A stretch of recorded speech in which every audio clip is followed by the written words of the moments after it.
हो गई कि साडा कुत्ता कुत्ता और तोड़ा कुत्ता टॉमी, इस तरीके की बात हो गई कि आज अगर आप कहें तो सब कुछ ठीक है और अगर इधर से कोई जुमला कह दिया जाता है वो भी आपके ऊपर नहीं। सब दूसरे सांसद के लिए कटुआ, भड़ुआ, मुल्ला, आतंकवादी, उग्रवादी जैसे शब्दों का इस्तेमाल करता है। और संसद के अंदर देश के जो सबसे बड़ी अदालत हम संविधान का जो मंदिर है हम उसके अंदर देखते हैं कि किस तरीके से किन शब्दों का इस्तेमाल होता है, मुसलमानों के लिए किस तरीके के शब्दों, किस तरीके से अनुराग ठाकुर जैसे लोग किस तरीके से जंतर मंतर पर उन्होंने किस तरीके की भाषा का इस्तेमाल किया, कौन नहीं जानती। मौलाना ने जो बोला मैं तो कहीं भी नहीं देख रही हूँ कि वो विवादित है। अगर कुत्तों के लिए बोलने की बात है ये, क्योंकि अनुराग ठाकुर का अगर हम बयान याद करें और अनुराग ठाकुर के शब्द हम याद करें तो किस तरीके के शब्द, गोली मारो, इस तरीके के शब्द उन्होंने इस्तेमाल। जाहिर है तानाशाही है, क्योंकि इसको इसी तरीके से हम कह सकते हैं कि लश्कर भी तुम्हारा है, सरदार भी तुम्हारा है, तुम झूठ को सच लिख दो,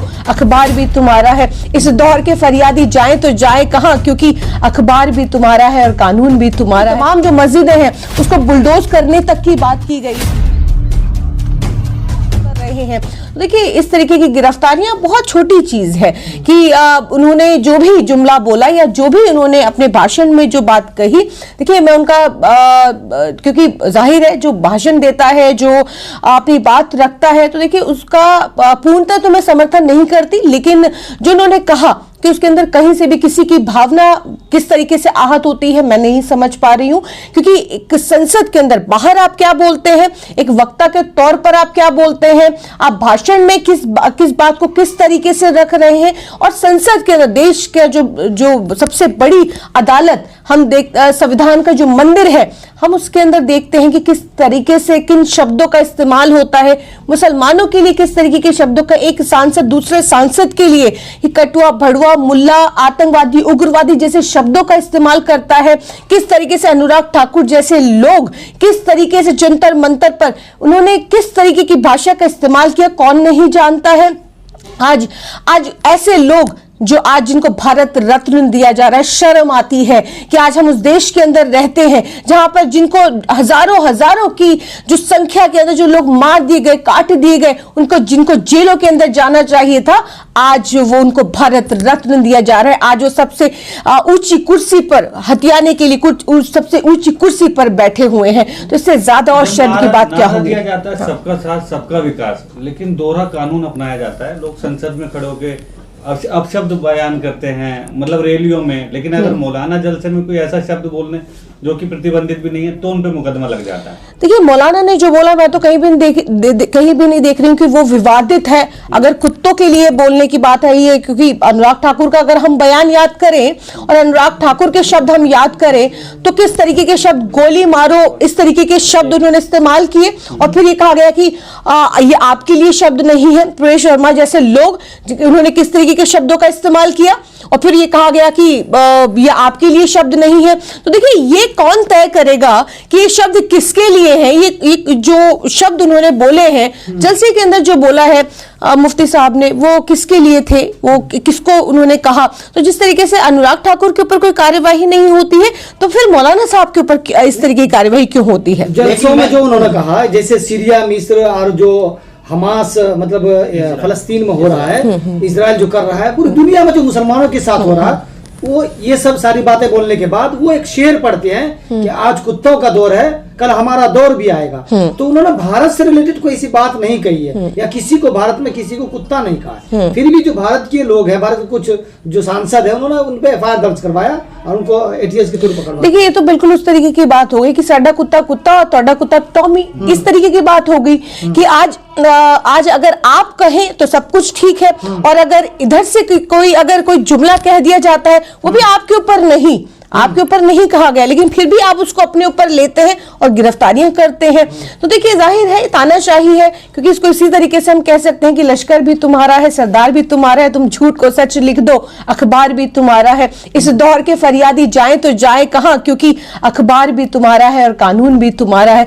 तो इस तरीके से हम लगातार देखते रहे, क्योंकि ये मोदी सरकार साफ कर रही है और ये बिल्कुल शीशे की तरह साफ है कि आज अगर मैंने बात की संजीव भट्ट की बात करी कि संजीव भट्ट किस तरीके से पूरी तरीके से सरकार के खिलाफ खड़े थे, तो आज उनको पेरोल नहीं मिलती है, लेकिन वहीं पर राम रहीम जैसे लोगों, बलात्कारी और भ्रष्टाचारी लोगों को किस तरीके की पेरोल मिलती है, वो जेल के अंदर कम और बाहर ज्यादा नजर आते हैं। तो आप देखिए कि भाजपा के अंदर आप चले जाइए तो आपके पुराने जितने भी गुनाह हैं, पुराने आपके ऊपर जितने भी आरोप हैं, सब वो माफ हो जाते हैं, वो पूरी तरीके से साफ हो जाता है। और वो आपने देखा कि किस तरीके से हम जस्टिस लोया की बात करते हैं, हम संजीव भट्ट की बात करते हैं।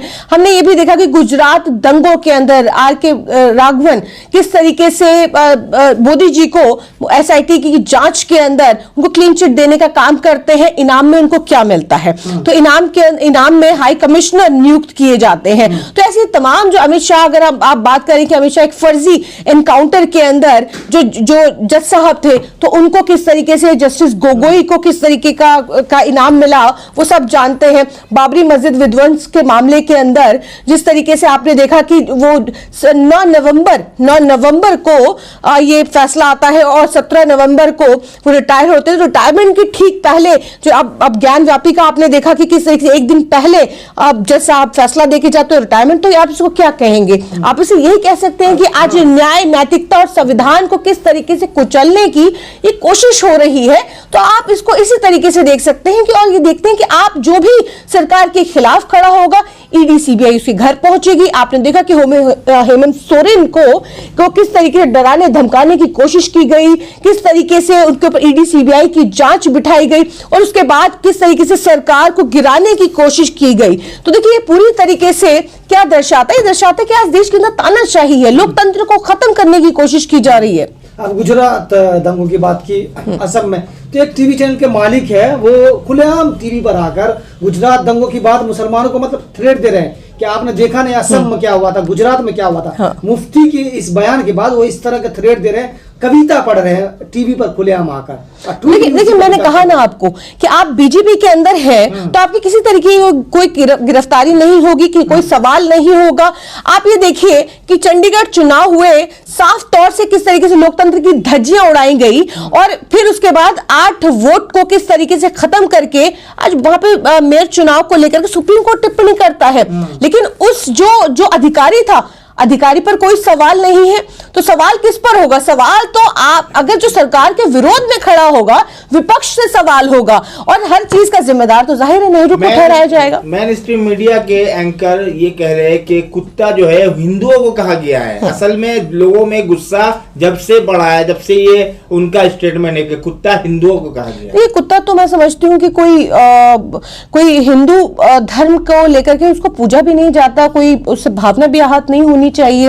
और कुत्ते को लेकर के तो शायद मुझे लगता है कि अगर कुत्ते से बहुत ज्यादा प्यार है और हिंदुओं को और खास करके एक खास जो दल है उसको ज्यादा परेशानी है, तो सभी जितने भी आवारा कुत्ते जो सड़कों पर घूम रहे हैं उनको भी एक राष्ट्रीय जो पद है उनको दे देना चाहिए।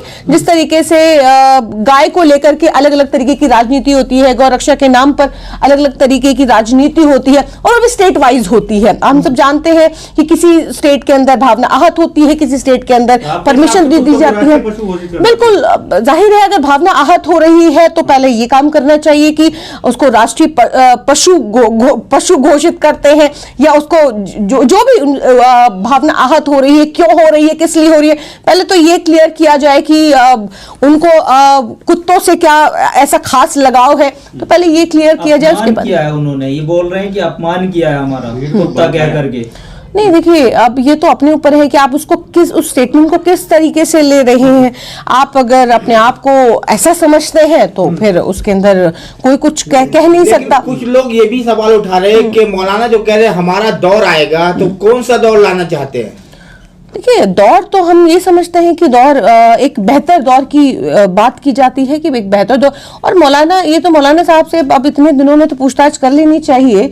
अब इन्वेस्टिगेशन में मौलाना साहब ने भी बता दिया होगा कि वो किस दौर की बात कर रहे हैं और कौन से दौर लाने की बात कर रहे हैं। तो जाहिर है एक वो दौर जो 2014 से पहले का दौर था, हम तो उम्मीद करते हैं कि 2014 से पहले का दौर आना चाहिए, जहां पर हिंदू मुसलमान सिख जैन बौद्ध सब मिलकर के रहते थे और बहुत ही अमन चैन के साथ रहते थे। हम तो उस दौर की उम्मीद कर रहे हैं। तो जाहिर है मुझे लगता है मौलाना साहब भी शायद, क्योंकि मैं कोई अंतर्यामी नहीं हूं, तो मौलाना साहब से पूछना, आप बाहर आएंगे तो उनसे जरूर पूछिएगा। एक सवाल ये कि आप सुप्रीम कोर्ट के वकील है, एज ए वकील, जैसे महामंडलेश्वर महाराज जी मारने काटने की बात करते हैं कि मुसलमानों को मैंने मारा, फिर सुरेश चौहान के आगे भड़काऊ भाषण स्पीच देते हैं, उसके बाद टी राजा है जो मस्जिद के सामने गंदी गंदी गालियां मुसलमानों को खुलेआम देते हैं, उसके बाद यति नरसानंद है, ऐसे तमाम लोग हैं, कुछ साधु संत जो इस तरह की बातें की है और मुसलमानों के लिए की गई है, साध्वी भी है, तो क्या उनको गिरफ्तार नहीं किया गया? और मुफ्ती अजहरी की इस बात पर गिरफ्तार किया, कानून के तौर पर आप क्या समझते हैं कि उनको गिरफ्तार करना चाहिए और ये बरी होना चाहिए इस तरह की बातों से? देखिए, आज जाहिर है क्योंकि ये कोई ऐसा स्टेटमेंट नहीं है कि जिसको लेकर के किसी की भावना आहत होनी चाहिए थी, लेकिन बहरहाल अगर उनको गिरफ्तार भी किया तो इसके अंदर आप इन्वेस्टिगेशन करते हैं और इन्वेस्टिगेशन करके कोई इसको बहुत ज्यादा तूल ना देगा, क्योंकि अगर आप इस तरीके से भावनाएं लोगों की आहत होने लगी तो फिर मैं तो समझती हूँ हिंदुस्तान के अंदर इस तमाम रैलियों को बंद कर देना चाहिए। पहले तो बीजेपी की जो रैलियां होती हैं, इस तरीके के तमाम जो फ्रिंज एलिमेंट्स हैं, जो इस तरीके के जो चैनल्स चला रहे हैं, जो तमाम जो चैनल हैं जो तलवार हाथ में और बंदूक हाथ में लेकर के और मुसलमानों के नरसंहार की बात करते हैं। एक तो साध्वी को मैंने देखा अभी कुछ दिनों पहले, बड़ा उनका वीडियो वायरल हो रहा था, वो ये कह रही थी कि मुसलमानों का जो जुम्मे का दिन है वो एक आतंकी दिन है और उस आतंकी दिन को खत्म करना चाहिए, और मुसलमानों को आतंकी बता दिया गया, जुम्मे के दिन को आतंकी बता दिया गया। ये कहा गया कि 25 लोगों से ज्यादा की परमिशन नहीं मिलनी चाहिए मस्जिद के अंदर, सभी तमाम जो मस्जिदें हैं उसको बुलडोज करने तक की बात की गई। तो देखिए, इस तरीके के जो फ्रिंज एलिमेंट्स हैं उसका देखिए भाजपा स्वागत करती है, ऐसे लोगों का फूल माला पहना करके उसकी पीठ थपथपाती है, क्योंकि ऐसे लोगों की जरूरत है भाजपा, क्योंकि जाहिर है यही रणनीति है, यही भाजपा की राजनीति है, इसी के दम पर भाजपा राजनीति करती है। तो ऐसे लोगों की बहुत आवश्यकता है भाजपा के अंदर। तमाम ये जो दल आप देख रहे हैं, बजरंग दल हो, हिंदू विश्व परिषद हो, ये जितनी तमाम वाहिनी और तमाम सेना जो पाली हुई है वो किस लिए पाली है? एक होड़ है भाजपा के अंदर कि आप जितना हो सकता है, अभी आपने देखा उत्तराखंड के एक मंत्री ने कहा, ये यूसीसी को लेकर के एक स्टेटमेंट दिया, फिर उन्होंने कहा मेरी जुबान फिसल गई। तो देखिए क्या औकात है एक रबर स्टैंप, जो वहां के तमाम जो एमपी एमएलए जो भी वहां पर है, एक रबर स्टैंप की तरह वहां पर वो लोग काम कर रहे हैं। तो हर किसी के अंदर एक होड़ है कि कितना नफरती भाषण, नफरती बयान हम दे सके, क्योंकि उससे क्या होता है कि पदोन्नति होती है। अनुराग ठाकुर की कैसे पदोन्नति हुई, प्रवेश वर्मा की कैसे पदोन्नति हुई, लगातार मुसलमानों को मारने काटने के नाम पर, क्योंकि एक मैसेज देकर के अपने वोटरों को खुश करने के लिए, देखिए राम मंदिर के नाम पर, 370 के नाम पर जिस तरीके से वोट बटोरे गए। अब देखिए, अब चुनाव नजदीक है, आप देखिएगा कि किस तरीके के हालात और बद से बदतर होते जाएंगे। इससे ज्यादा आप देखिएगा कि और क्या बात होगी कि अडवाणी जैसे लोग जिनको जेलों के अंदर ठूसा जाना चाहिए था, जेलों के अंदर बंद किया जाना चाहिए था, ऐसे लोगों को भारत रत्न दिया जा रहा है। इससे ज्यादा शर्मनाक बात क्या होगी?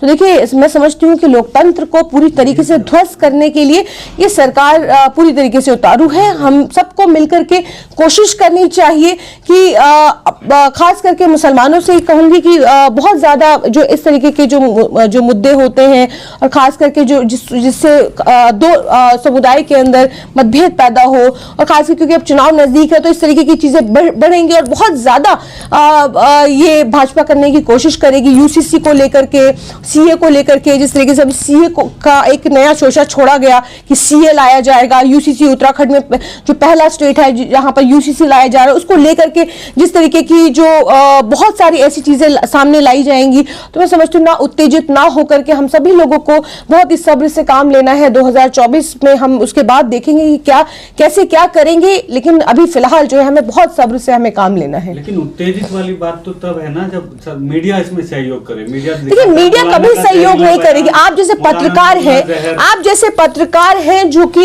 सलाम करती हूँ, आप जैसे पत्रकारों को, आप लोग की हिम्मत को सलाम करती हूँ कि आप लोग ग्राउंड रिपोर्टिंग करते हैं, आप लोग जाते हैं, आप लोग कम से कम आवाज जो दबे कुचलों की आवाज को उठाने का काम करते हैं। हैं, सच्चाई को दिखाने का काम करते हैं। तो आप लोगों की हिम्मत को सलाम है, आप लोगों के जज्बे को सलाम है, क्योंकि गोदी मीडिया तो जाहिर है एक तरफ का प्रचार प्रसार करने में व्यस्त है और 2024 तक इससे भी ज्यादा हालात आप देखिएगा कि किस तरीके से इंडिया अलायंस को लेकर किस तरीके की झूठी झूठी खबरें फैलाई जा रही हैं, उसको कि इंडिया अलायंस किस तरीके से बिखर गया, टूट गया और हम 400 पार कर रहे हैं, ये तमाम बातें इस तरीके से। लेकिन आप उनसे तो हम उम्मीद छोड़ चुके हैं, हमें उम्मीद आपसे है। हम आपसे कहते हैं कि आप इस पर जो है अपनी पूरी तरीके से आप नजर बनाए रखें, लोगों की आवाजों को उठाने का काम करें, क्योंकि अब जो है लोकतंत्र पूरी तरीके से खत्म हो चुका है इस देश से।